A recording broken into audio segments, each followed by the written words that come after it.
ئەمە حەقیقەتە و بوونی هەیە و بەداخەوە هەتا ئێستا لە بەعزە بنکەی پۆلیس و ئاسایش ئەوانەی کە بڵێن سەنتەری لێکۆڵینەوەن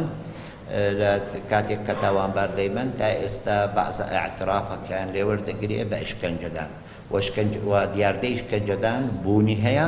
جار باسمان کردووە سجنی نهێنی نییە و کەسیش سکاڵای بۆ ئێمەی نەهێناوە و کەسی زانیاریش بۆ ئێمەی نەهێناوە. هەر کاتێک هەر هاوڵاتیەک زانیاریەکی هەبیتن لە هەر شوێنێک بی لەو هەرێمی کوردستانە سجنێکی نهێنی هەبی ئێمە دەستە بەرپرسی و بە خێرا یەکسەر دەچینەوە ئەم شوێنە بۆ ئەوەی بزانین لە حەقیقەتەکە ئایا ڕاستەیانە لاستێکی خراپدایە و